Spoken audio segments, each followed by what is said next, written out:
Morning, everyone. Good morning, everybody. We're learning Mishna Yoma, Perek Ches, Chapter 8, Mishna Zai, Mishna 7. Okay. Mishna Flalav Mapelas. Someone that a building collapsed upon him, or at least it is strongly considered, as we will see, that the building collapsed upon him. Savak Sham, Savak Eina Sham. The situation is there's a doubt. Is he really there or not? Meaning, there's good reason to believe there's somebody under that rubble, but it's not clear. It's not 100%. Now, Savak Chai, Savak Mace. Add to that the question, is he still alive or is he dead? We don't know. Savak Abikachav, Savak Yisrael. Add to that another doubt. Maybe the guy was Jewish, maybe he wasn't. So we've got a combination of the Mishnah does not mean to talk about these doubts or these questions independently of each other. It's even if they all come together. You've got all these doubts together. Is the guy there? Maybe. If he's there, is he alive? Maybe. And if he's alive, is he a Jew or not a Jew? We have a lot of different questions that are coming together in this situation that we're presenting now. So what do you do? What do you do then? You uncover the heap. Right? We have a question that perhaps there is danger to a life to a Jew.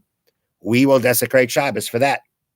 That's what it means. You remove the rubble. That means you got to dig out all the rubble in order to find the person. Mm-hmm. And although we have a lot of these doubts as to whether we really should be doing this, because if he's not one of these things, then at the end of the day, we shouldn't be doing this. But the halacha says the obligation is to save a life if there's any kind of question of a danger to a Jewish life.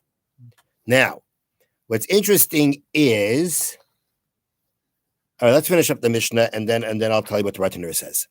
Matza'u chai, if you find him alive,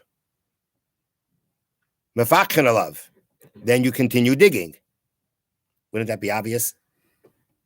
Right? Dig him out. Yeah. No. Wouldn't you dig him out? You know? No. Why no? How do you know? What do you mean, how do you know? He's alive. You checked him out. He's alive. So a guy under the rubble, right? Oh, he's alive. Let's just leave him there to the end of Shabbos. That's not going to work, right? You got to get him out of there. So the Mishnah says, you find him alive, you can continue digging. What's the chiddush? What's the novel idea here? So the Bartanura says the novel idea here is in a situation where you know that he's alive now, but even if you take him out, he's going to die of his wounds. It's a question of extending his life. If we get him out of the rubble, he'll live a little longer. If we leave him in the rubble, he'll die quicker. But we know he's not going to survive. Nonetheless, it's called chayesha. For even for a little bit of temporary life, we will desecrate Shabbos to enable that to happen. Okay, that's the chiddush. That's what the Mishnah is teaching us in this part. Then it says v'imeis, and if he's dead, yanichu, leave him. Yeah, what else should you do? There's no life anymore. He's dead. So why does the Mishnah tell me leave him there, not dig out further? So the answer is that, again, it's saying it because there's another situation of a dead body that we actually do allow you to desecrate Shabbos at some level to protect the dead body. And it's like this. Let's say there is chas v'shalom, there was a fire in a house, and somebody died in there. Somebody died. He's dead, right? So now the question is, can you take him out? A dead body is muktzah.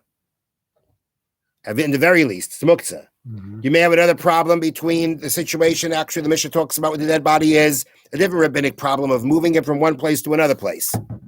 So in essence, he's dead. There's nobody's life to save anymore. We might have, the halacha should be leave him there. However, the Mishnah says you don't leave him there. You take him out. Why do you take him out? Because we're afraid that if we don't take him out, his grieving relative is going to put out the fire to save the body. So therefore, in order to prevent someone from desecrating Shabbos, a Torah prohibition of putting out a fire, we say, take out the body. You're allowed to take out the body. In this case, we're not going to say that. Because in this case, there's really nothing more that's going to happen. In that case, if you say, don't take out the body, what's he going to do? Put out the fire to protect the body. Here, there's nothing more to do. You got to dig him out. And we're saying you can't dig him out. And so the whole situation before was, If we say one halacha of don't carry the body out, so something else may happen. A different desecration may happen because he'll put out the fire. But here there's no other option. There's no other option than to dig him out. And we already said you can't do that. So therefore, the Mishnah says, if he's dead, you leave him there. There's no more to do. We don't have to be concerned about anything more to say that continue taking out the body lest his relative do some kind of desecration of Shabbos. Because in this situation, that's not a consideration. Now, the Bartanura points out like this. It says that we are, so we have a suffix is the guy is, we have a question of saving a life here, right? So the Bartanura says like this. So let's say you're digging, and you reach his face, you reach his nostrils, okay? And you go ahead and now that you're by his nostrils, right? You check, is he breathing or not?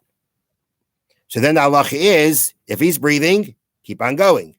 If he's not breathing, you leave him there. But the point is that our determination of whether he's considered alive or not is by the nose, is by the breath, is by his breathing from his nose. That is a determining factor to say, is this person still alive or not? But if you get to his nose, you didn't get to his heart or anything like that yet, you got to his nose, the halacha is, once you see there's no more breath out of there, he's considered not alive. Now, I want to read you something from here. And again, there's a lot of discussion that revolves around this in some of the end of life halachic issues that you have. But the way they bring it down here is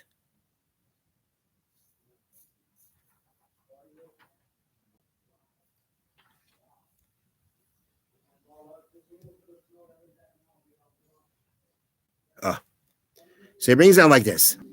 In this case, if he's dead, you leave him there.